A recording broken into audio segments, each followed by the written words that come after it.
And there we go. The decider is up. GLHF. Quickly. GLHF. And yeah, as we expected, more is switching into Oranos, Gold Lion, Oranos as well, Creativo, Isis, and Omega X Blazeus. So everybody, there's standard gods, and we are gonna be playing on Watering Hole. That's actually quite a fair and nice map. So that should be a pretty good game on our hands in here. Probably a bit boomy, as you'll be expecting in here. It's probably gonna be also quite interesting to see how the TCs are gonna be placed. You can see already they're kind of funny a bit. It's gonna be on the right side, Gold Lion with Creativo. Okay, I was slightly confused right about now by the colors, sorry. But they are gonna be at the top, Creativo with Gold Lion. And that means TCs at the back, front TCs. This is actually front TC of Creativo. That is kind of interesting. Would it be slightly better for the Zeus? But for Creativo, let's see how he actually deals with that kind of position and situation. As for the opponents, he's gonna be against the Oranos on the left. Who's having the TC a bit closer in there. He's already discovered one of the relics. And that's the one for better villager hit points. Nice. Quite nice indeed, as on the right side, that's gonna be of course Omega X Blast, having the gold right next to the towers, nicely positioned, but his front TC is so decidedly funny. His position of the TC is basically like a kinda halfback TC. He's not gonna be having anything in front of him, but so is gonna be true for Gold Lion. His TC is basically similarly weirdly positioned. So that's gonna be very interesting setup on the right flank, which I don't exactly remember seeing all that much. This is a very strange spawn, to be honest. But it's fair on both sides, so it kind of makes sense that there will be some kind of opportunity like this. Plenty of zebras, plenty of them with the gold in there. So probably very big and important battlefield in here between Omega and Gold Lion. And it's gonna be basically matchup number 3. Because in the previous 2 games, they were set up rather in front of themselves, and they were basically having a bit of 1v1 in both of them. And once it went for Gold Lion convincingly, in the other case it would have been coming for him as well, but all basically that Omega X Blast needed to do was slow his opponent down enough, which he did, and it resulted into the victory. As this relic for battle unit line of sight is absolutely huge. +6 unit line of sight is so big, and especially if you're gonna be attempting some kind of raiding, maybe that could be happening from Omega X Blast, then that will be definitely helping. At any rate, already scouting in the middle, trying to see where's the gold, where are the hunts, and where is absolutely everything. Also, it's of course gonna be doing more champion in here, as apparently, well, Gold Line is also gonna be scouting on the left side, trying to see what's going to happen across the map. Well, otherwise, of course, hunt has already been taken on the right side. He doesn't see all that much of a hunt anywhere else. So far, he has just discovered the extra gazelles on the left. So yeah, doesn't seem to have been all that much of hunt. The elephants are definitely gonna help. With the lions as well, yeah, kinda guess why not. But those 2 elephants are quite important for him. And on the left side, that is gonna be resulting into some extra zebras as well here, next to the gold mine. And in the front, he sees extra gazelles, plenty of giraffes with zebras. So that's absolutely everything that he needs. And probably, as he's already right now butchering one of those rhinos, he's having 2 of them, there's gonna be an opportunity for some elephants in the darkness as well. Well, for the opponents, it's gonna be something fairly similar. You can see that Gold Lion coming for the zebras on the right side. Also, for some other hand, he's having some gazelles in the front. Yeah. Excuse me for a second.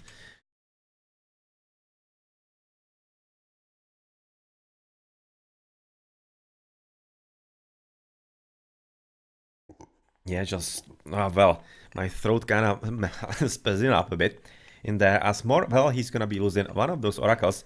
That's a very nice little trap right now by Creativo, and that is something that you sometimes see. And it, of course, is gonna be kind of dulling the potential initial edge by more. That is usually done by oracles, of course, with the help of the Valor. So right now he probably will have to do something a bit different, but at the same time, it's also gonna be meaning that he will be having 1 extra Valor for normal units. Sorry, having even hiccups on top of that, really? Man, this is getting hard for me. So, already Kataskop was trying to also get rid of the obelisks in the middle, because at the same time, or at this time, he probably has seen all that he needs to see. He knows where the TCs are through his teammate, and he just basically needs to make his opponent blind, because this is very nicely done by Creativos, placing the obelisks absolutely everywhere so that he has a complete and complex overlook of what the opponents are gonna be doing, as the gods are gonna be what? Hermes, still praying in there, so apparently a few centaurs are gonna be made. For the opponents, it's gonna be Prometheus, of course. For Oranos, still no advance from the ISIS. But yeah, well, the ISIS is gonna be going for something fairly standard, probably for a normal, faster heroic. And that's probably gonna be used right about now by More, as he's coming already for an Archaic TC, which is gonna be scouted quite probably by Gold Lion, I'm thinking. Even though this one is not gonna be able to see that, I'm thinking. Maybe just so, yeah, at this point just so, he's gonna be seeing that. He's gonna be seeing the Archaic TC, and with those dudes coming there, he's gonna be trying to stop it and slow it down. And since the villager is kinda halfway dead, oh, this is gonna be fun. This is gonna be maybe a turbo fail right about now. Come on. Gold line through, Valor, and yeah. Oh, well, that's pretty set right about now for More. Is he actually advancing already or not? No, he isn't. He's very far behind. So this villager, he's dead. He's absolutely dead. He's gonna be losing a villager. The TC is gonna get finished, or is he gonna be losing him? He needs to right now circle back. Yeah, and he cannot. He had to circle back to basically garrison at the last moment into the settlement. So ceasefire is gonna be cast, which is making sense plenty, because the villager, well, that would be a severe loss. But at the same time, the damage has already been done. So I'm kind of thinking that already this was a pretty huge play right now by EoMs. And they are, well, getting those little plays in there. So let's see if it's gonna be leading into the end victory, or if still there is something significant that their opponents can do. And, well, we are still at the start of the game, so it's nothing all that major. But yeah, any kind of slowdown into such an early economy and such an early play is, of course, gonna be quite important, as this villager is gonna be very easy to pick up with only 11. With 11. How is it called? 11 hit points, of course. Okay, so already going for the second TC and finishing with that with the elephants as well. Second TC is coming for Gold Line in there at the back. So far no second TC for Creativo, so he's going for something fairly standard. Some fairly standard, faster heroic for him. Nothing all that unusual. But what is kind of curious is that he's having just basically one gold mine so far that we can see. And he doesn't seem to be having extra gold mine behind his base. It's just a few elephants and a relic for Archers, Ballista, and Ballista, LOS, and Range. So that is something like that. But yeah, maybe something is hidden in the darkness in there. But. In the map, so far, doesn't seem all that friendly to Creativo. Unless he's having extra gold mine in there hidden, which is right now just gonna be scouted, so that he needs to see if maybe there's some kind of connection, which there could be. And there isn't. There is also no gold. So right now he doesn't have the gold here, then the situation is gonna be getting a whole lot more interesting. Because of course this is also his front TC in the middle of the map. And not really guarding any kind of TC whatsoever. So really his gameplay might be a bit difficult at this point, as his opponent, or rather his ally, sorry, is having much better positions of the gold, and he's having at least a few more of them in there. Anyway, of course the Centaur is gonna be dying, because all Murmilos being right now heroicized something, simply made heroes to help them, as there is a lot of walling already going on by Omega X Blast, and he kinda needs to do that, because apparently he's gonna be hurrying up into Heroic Age. Or is he? He's coming already for the armory. He's gonna be right now breached in there, but he doesn't have any kind of army to actually defend against that. He went for the second TC and he's not exactly ready yet. He's gonna be coming for the archer, and he already needs to be coming for towers, right? Oh, well, he actually isn't. Nephthys is of course in there, that makes plenty of sense, but I'm kinda curious why Blue isn't coming for towers. Because he cannot, he doesn't have the resources. Okay, so that's the reason. As he is under pretty heavy attack, and it doesn't look all that promising for him. Because even though More is having already a few turmas right next to your opponent, right next to Creativo, he's gonna be attempting to somehow slow him down, as apparently this Migdol is gonna be defensible. Maybe here, maybe even right there. Well, otherwise, he might be even actually needing to defend his ally, as the towers are finally up, but the army is just now coming through, and the woodline is gonna be in danger, and the army from Omega is definitely not strong enough. Not really strong enough at all. So, how's it gonna be looking from now? Still just one archer range. Wow, this is some kind of interesting build-up right now for Blue. He's having literally just one archer range, even though he's under attack already. Taya is coming up for more at least, so it's gonna be an interesting fight on the left side. The resources are definitely not there for Omega, so really not understanding why he invested into the armory. But maybe he just wanted to kinda close up the wall in there. Yeah, make it a secondary wall, and in that case it reasonably worked, and he's hoping that the towers and the TC are gonna be enough, at least for the time being. Of course, it also means that front TC is being captured by Gold Lion, because yeah, he can do whatever he wants at this point. He's not really suffering any kind of problems with his opponent so far. So you can even see that he's having even second flank of units, second squad that could potentially even be raiding more. Yeah, that could definitely be happening in there if he wanted to. But apparently he doesn't. He's gonna be just joining all the armies and trying to breach through the walls, getting into the enemy territory. As he's still continuing right now, Omega X Blast with only one archer range. He's even solidly housed. And going into Apollo. Yeah, that's the fastest heroic that we are thinking about. That maybe that was the reason for the armory. But is it really gonna be working for him? Well, I wouldn't be all that convinced, because apparently he's not gonna be receiving all that much help from Mor. Can see Mor is much more interested in killing obelisks than helping his teammates so far. Let's see if it's gonna be changing, because I'm really certain that it should. I'm at this point fairly certain that it should. Aspeles is coming up next to the TC, that's a good idea. As well, apparently army is coming forward, second TC has been captured, and there was a goal. There was a goal for Creativo in the darkness, and oh well, that's a big help. And of course, that's a big stone and boulder falling from his heart. Not entirely certain if it's actually the same in English, this kind of proverb, but yeah. He's gonna be happy about that. Mor is forced to retreat from this position as he doesn't have enough army to exactly deal with, especially this Scorpion Man and the Sphinx. In the meantime, of course, the army has breached the walls, and there's gonna be some extra heroes with the Toxo type, and extra the TC fire is gonna help. So that's the main reason why he's gonna be quite fine. But well, with the Manticore, he should be fairly easily defending this position. In the meantime, heavy archers coming for more. As Gold Lion, how's it looking with him? Oh no, not for 3. He's having resources, kinda getting there. You can see a lot of gold, but he's getting there with the food as well. So he's gonna be interested in the heroic age. With the heroic age in here. And that also is gonna be still a bit too late. So maybe the strategy for Omega X Blast is gonna be working in there. In the meantime, of course, the push by Creativo on the left side is very strong. You can see that Mor is not really ready for that at all. But it's actually his army. Oh, is this like really his army? What is he actually doing? Is he like fast mythic or whatever? No, he's going for 45 TC now. And he has already given up basically the map control. He's basically given up the map altogether. That's fairly surprising. That's not something that I would be expecting all that much. So very nicely played right now by Creativo to actually take advantage of the gameplay so far. And well, he should be basically controlling the front TC of his opponent, the same as his own, in the middle of the map there. But much more importantly, he does have even more army. Even more army than the Atlanteans. So basically the pre-siege rush, or the pre-siege spam, is apparently gonna be working. And with right now those ancestors, this is gonna be one hell of a push into his base. He does have the defense in there, he doesn't have the towers, unfortunately. Which is not even coming for, interestingly enough, as Omega X Blast is just hurrying up through Hephaestus, Gold Lion into Thea. And Green, well, he's not really doing anything else. So he's just gonna be right now joining with Creatio, which I think is a pretty good idea. Because at this point, since Omega X Blast doesn't have any kind of army whatsoever, he doesn't have anything as he's jumping into age, this is gonna be a whole difficult situation for Mor. And I don't think that he can actually handle it at all. This DC is toast, it's as toast as possible. The army is still present in there for Mor. Oh well. Right now the 45 TC might change things a bit. If he can kill the Sphinx is gone. The TC though is still falling down. Even though it's gonna be very close. He started repairing a bit too late. Yeah.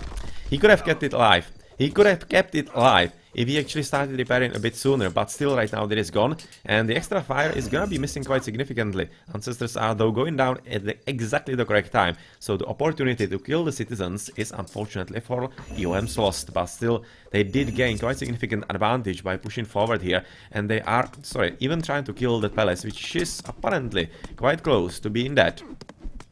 With all the priests still being made. And well, at the same time though, all he needs to do right now more is producing destroyers, but for that he needs this palace. If he loses the palace, then the situation is getting quite a bit dire. As of course, yeah, how do you make destroyers without that? In the meantime though, it's really looking like that the game is a whole lot more of a team effort by EoMs, whereas for KeeNs it's kinda like 1v1s. Kinda like 1v1s in here.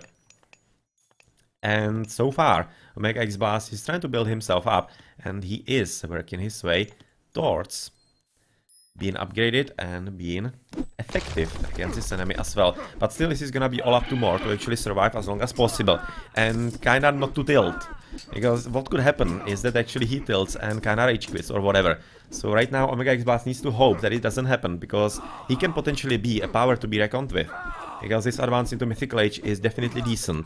It's gonna be quite a bit faster, even though Helios is coming up for Gold Lion. The Mythical Zeus is kinda scary. Kinda scary in there. And, well, this though is gonna be a bit more scary, because of course, right now the destroyers are gone. It's not gonna be opportunity for a palace anymore. And right now, I'm definitely curious what actually Mor is gonna do, because once he loses those units, then there are not really all that many options for him. Not that many options at all, as Kreativ was pushing forward with all the priests in here, and once the Migdol gets finished, then, yeah, well, yeah. In the meantime, Underworld Passage is there, so that was of course the plan by Omega. That was kinda halfway obvious what was the plan for him. He's gonna be trying to kill Mor, or rather, kill Gold Lion. He's having all the army in there already, because he was expecting something like that, of course, he wasn't stupid. But it seems that exactly because of that, this is not gonna be working all that much. Trying to finish with the fortress, but already losing plenty of army. Even through the heavy hoplits and the baseline of upgrades, his opponent is at medium. All of it. Right? Oh no, he doesn't have even a medium Murmilos. And not having any kind of upgrades extra. So this should still be reasonably working right now for Omega X Blast, but it is gonna be difficult. It's most definitely gonna be difficult here still. The army is present and it's still coming forward. It's positioned kinda strangely, has to be said, because it's potentially abusable from the front by even some catapults or whatever by the Egyptian. But in the meantime, Mor is doing a damn good job. He was able to stop the Migdol. Nice job by there. Right there by him. He has finished the palace, so he can have another source of his much needed destroyer. So he's right now pushing his opponent back. He's not really gonna be taking the TC, I'm thinking, but at least this is important, because right now he gives the time to Omega X Blast to somehow deal with Gold Lion. Yeah, this guy is still very much alive, even through the Snimfal Amber, so goodbye TC. It's gonna be just 2 TCs for Gold Lion, and the situation is suddenly quite interesting, because the fortress is up. The fortress is up, the tower is up as well. He's gonna be trying to wall himself in, and maybe we're just gonna be seeing even a few bolts, and you can see this is in range. This DC from the red player is most definitely in range, so I would be very glad if we saw a build-up of at least 1-2 docks, and then producing a few siege boats. Like, you don't really need to produce a whole lot of them, you just need a few. Get rid of this TC and basically help your teammate at least a bit. As of course there is a bit of attempt by mercenaries, but that's about it. And the army is, oh well, they're gonna be coming all the way across the map. Like at this point, if Mor is actually coming to help his blue teammate, why not use the closer Underworld Passage? He's probably not going to do that then. You can see just a few going for a bit of raiding, and he's apparently trying to really just raid his opponent. Trying to steal the TC, or rather stop the TC. In that case, very well played. Very well played. That's gonna be denied most definitely. Yep, those villages are toast, most of them. Unfortunate situation for Kreativo, definitely important right now for Mor, but at the same time Mor is of course not having the army inside his base, and he definitely needs plenty more destroyers than he's so far having. Yeah, he's building those buildings just basically to protect the palace. There's no other reason than that. Well, let's see how this is gonna be working out. He does have quite nice upgrades. The fortified DC is supremely important to keep it alive a bit longer, but the amount of siege here is really pretty problematic, and with the X-Men in there, those destroyers are not gonna be helpful all that much. So he stopped the TC, he's gonna be even killing plenty of economy in there if they stop. Come on. Will they work here? Oh yes, they will. That's gonna be a distraction of the gold economy here. Oh well. I would so love to watch all of it, but we also need to look somewhere else. And well, Omega X Blast is definitely pushing forward very strongly, coming for his front TC. Finally, and he's probably gonna be coming for the back TC there as well. And yes, thank you very much. But it was kind of prompted by Gold Lion, and this could be backfired so badly. Because of course, you mustn't forget exactly what I said, this TC is in water range for Kreativo. So once he gets rid of this, he's potentially gonna be having an opportunity to get rid of a TC from the red player also. So Mor might be receiving some help, and he's definitely gonna be needing that, because even though he has killed plenty of economy, yeah, he has killed so many villages in there, probably like all of them, most probably. That's actually quite important at this point. But he has also lost the TC, losing a palace as well, and he is overall really losing right now against Kreativo quite significantly. And even though Omega X Blast is advancing forward, this is really a race for time. Who's gonna be winning first? Definitely race for time. as there is a good opportunity to get onto gold line. He doesn't have upgrades on his DCs. Azekate is coming for more, and is he gonna finish with that? Yes, he will. He does have enough army right now, and at this point, I'm kind of thinking that if actually More Champion can hold on long enough against Creativo, then Omega X Blast might be winning the game. Might be winning the game for them, because he's really doing a good job against Goldline, and Goldline doesn't seem to be having really all that much to do against his opponent. Heavy hoplites, you can see iron, bronze weapon, just basically missing the last upgrade. And then it's gonna be just champion hoplites for him, and his economy, actually not half bad, just missing a bit of food in there, but still overall he's playing really well, and he's gonna be getting even some extra dryads, because this is just gonna be a question of time with the Petrobolos, and maybe even a few more or more of them to get rid of the base TC also. As well, of course, those hoplites are already checking out the front TC in there as well. So both getting, or rather trying to get rid of Doc. Still, this is also another important part, because they are blocking the trade. Since Omega X Blast is at 40 CZ, he has taken the one at the back from gold line. He is also stopping the trade from Creativo. And he might be really getting low on gold fairly soon, because he should be already kind of losing the gold mines. He has finished with this one. This one is gonna finish also pretty soon, and already gold line is right now resigning. So, well, it seems like that actually, even though it looked all kinds of interesting, this is actually gonna be coming in the end for KeeNs, which is, to be honest, a surprise to me. Well,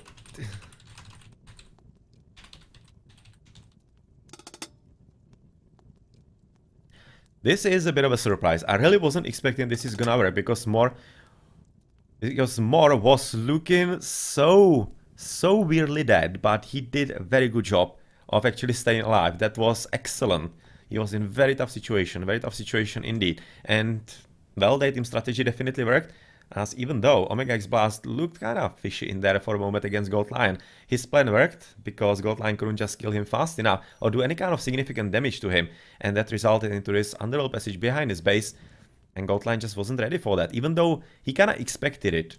He had the army ready there, but unfortunately it was just a bit too strong, and he couldn't handle it all that much. It's really kind of surprising, because it looked like that KeeNs would have to play real well to actually turn the game around. It was looking kind of all kinds of fishy, but well, they did, and they're gonna be winning and advancing therefore into the semifinals against 2K4Jesus. So very nicely done, and very interesting game. It was a very good game yet again, with a memorable moment in there with the village on the archaic TC being stopped. That was a nice play by Gold Lion. Very nice little play. Map awareness and knowing what the opponent might be doing. Yeah, well, in the end, even though it did its damage and was part of the reason, of course, why More was having such significant issues against Creativo. Yeah, well, it didn't really matter all that much, as this Underworld Passage, aka Tartarian Gate, well, that was an issue, of course, for the TC for Creativo as well. And it was kind of in the middle in there, so it would be also potentially denying the gold mining. So nicely played. Nice trio of games that we had today in the quarterfinals, and the semifinals are gonna be a whole lot more interesting, hopefully, as well. If it even can be even more interesting, because of course we are right now down to the best clans of Age of Mythology with the best players, and that means that basically all the games are gonna be topist. Well, let's look into the post game, where Omega X Blast is gonna be having the highest score, because, yeah, well, boomers usually have that.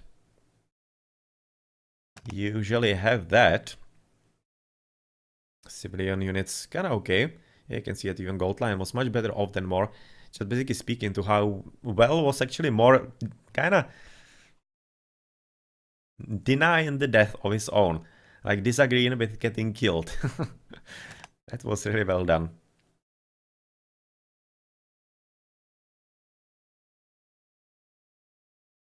You can see More, just 90 military count, but units killed 132 through all the building shooting and just being basically effective against the opponents, and plenty of villages killed from the red player there. Yeah, that's also in here.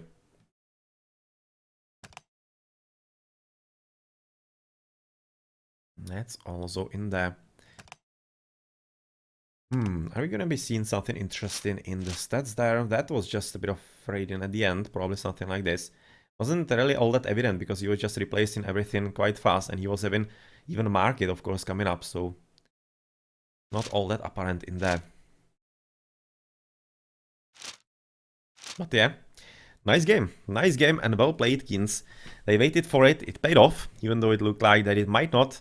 But yeah, well, that's the beauty of the games and of the playoffs. So GG and congratulations, KeeNs, on advancing into the semifinals. And of course, thanks EoMs for very nice performances across this season. It wouldn't be any kind of mistake if you advance instead of KeeNs, most definitely not. So, only one can advance, and it's this time the clan KeeN. So, GG.